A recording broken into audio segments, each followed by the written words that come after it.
তো ওনার মেসেজ এবং call record যদি উনি পেতে চান ভিন্ন ফোরামে যাবেন। তো ওনার যে কোনো কিছু দরকার হলে ট্রাইব্যুনালের কাছে আসছেন, এটা আইনের বিধানের বাইরে, এটা আনহার্ড অফ।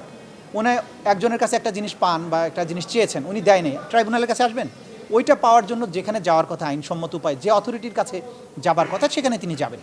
সেই জাতীয় ফ্যালাসাস অ্যাপ্লিকেশন উনি ফাইল করেছেন, সেগুলোর আমরা বলেছি যে এই ধরনের অ্যাপ্লিকেশন এন্টারটেইন করার সুযোগ নেই।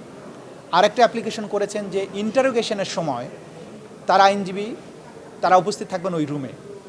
আমাদের আইনে এই ইন্টারন্যাশনাল ক্রাইমস ট্রাইব্যুনাল অ্যাক্টের কোথাও ইন্টারোগেশনের সময় তদন্তকারী কর্মকর্তার সামনে আইনজীবীকে বসে থাকার কোনো বিধান আইনে নাই।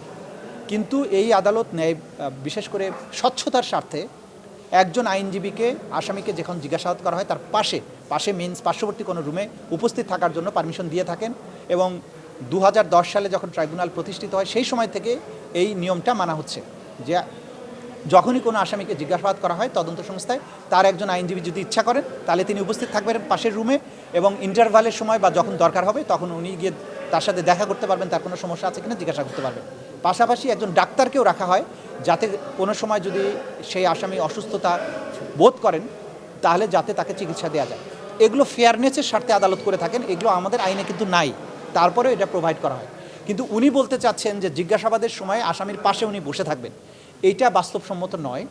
এবং যেহেতু তিনি আসামির আইনজীবী হলেও তিনি তার সম্পর্কে বোন, এবং সেখানে তাকে এই জিজ্ঞাসাবাদে যে মূল উদ্দেশ্য তার কাছ থেকে তথ্য উদ্ঘাটন করা, সেটার ক্ষেত্রে কিন্তু বিঘ্ন সৃষ্টি হবে। সেই জন্য তদন্ত সংস্থা বলেছেন যে তারা তাকে পার্শ্ববর্তী রুমে রাখতে পারবেন, কিন্তু তার জিজ্ঞাসাবাদের সময় তার সামনে বা মুখোমুখি রাখতে পারবেন না। এবং আরও কিছু বিষয় তিনি উত্থাপন করেছেন যে জিজ্ঞাসাবাদ করার জন্য কে উপস্থিত থাকবে কে থাকবে না। আমরা খুব সুস্পষ্টভাবে দেখিয়েছি যে জিজ্ঞাসাবাদ করার স্বার্থে তদন্তকারী কর্মকর্তা যাকে প্রয়োজন মনে করবেন যে এই জিজ্ঞাসাবাদটাকে ফ্রুটফুল করার জন্য তাকেই পাশে রাখতে পারবেন। অনেক সময় আপনারা জানেন যে আসামিদের কাছ থেকে তথ্য উদ্ঘাটনের জন্য ভিকটিমদেরকে তার মুখোমুখি করা হয়, যে এতক্ষণ যে অস্বীকার করছিল যখন ভিকটিমের মুখোমুখি হয় তখন কিন্তু আসামি সত্য বলতে বাধ্য হয়।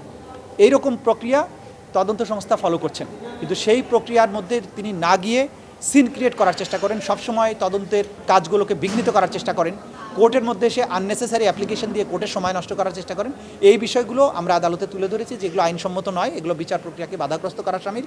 এবং আমরা বিশেষভাবে বলেছি যে স্পেসিফিক্যালি এই যে আসামি জিয়াউল হাসান, তার বিরুদ্ধে সোফার যে সমস্ত এভিডেন্স এসছে তদন্ত সংস্থার মাধ্যমে আমরা যেটা জানি যে তিনি শত শত মানুষকে গুম করে হত্যা করেছেন, তাদেরকে পেট কেটে নদী নালায় খালে বিলে তাদের লাশকে ফেলে দিয়েছেন। এই জাতীয় অসম্ভব শক্তিশালী এভিডেন্স আমাদের কাছে আছে। এরকম একটা দুর্ধর্ষ খুনি বা দুর্ধর্ষ যে আসামি, যার বিরুদ্ধে এত খুনের অভিযোগ আছে, গুমের অভিযোগ আছে, তার ব্যাপারটা তদন্ত সংস্থাকে তার মতো করেই ডিল করতে দিতে হবে। আইন অনুযায়ী তাকে জিজ্ঞাসাবাদ করা, তথ্য উদ্ঘাটনের জন্য যা প্রয়োজন তদন্ত সংস্থায় সেগুলো এগুলো করতে দিতে হবে। কারণ বাংলাদেশের সবচাইতে আমি বলবো যে ব্যক্তি হিসাবে, একক ব্যক্তি হিসাবে সবচাইতে বেশি সংখ্যক অপরাধের সাথে তার সম্পৃক্ততা পাওয়া গিয়েছে বলে আমরা জানতে পেরেছি। সুতরাং এই বিষয়গুলো যতটুকু সম্ভব মানে তাকে সতর্কতার সাথে জিজ্ঞাসাবাদ করার ব্যাপারে তদন্ত সংস্থার যে স্বাধীনতা আছে আইন অনুযায়ী, সেটা যেন তদন্ত সংস্থা ভোগ করতে পারে, সেটা আমরা আদালতের কাছে মামলার তদন্ত কতদিন লাগবে সময় হলে জানতে পারবেন। এটা শেষ পর্যায়ে আছে, আশা করছি খুব সহজে। না, 15 জনের পক্ষে, বাকিদের নামগুলো পরবর্তী সময় জানতে পারবেন ট্রাইব্যুনাল পলিবারদের।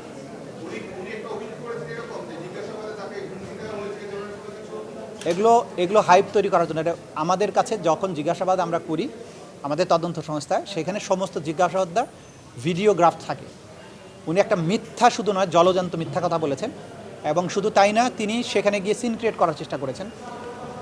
উনি উল্টা আরও তদন্তকারী কর্মকর্তাদের সাথে দুর্ব্যবহার করেছেন। এবং আমরা এটা ট্রাইব্যুনালকে জানিয়েছি যে ভবিষ্যতে এই জিয়াউল হাসানের মামলায় জিজ্ঞাসাবাদের সময় যদি আইনজীবীকে উপস্থিত থাকতে হয়, তার এই আইনজীবী যিনি বিশেষভাবে ওইখানে কোনো সমস্যা তৈরি করেন, এরকম কোনো লোককে যাতে না দেওয়া হয়, সেটা আমরা ভবিষ্যতে হয়তো প্রেয়ার করবো যদি দরকার হয়।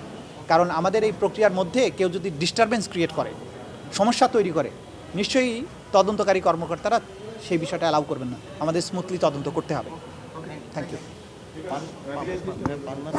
ঘুমের দুইটাই হলো, ঘুমের দুইটা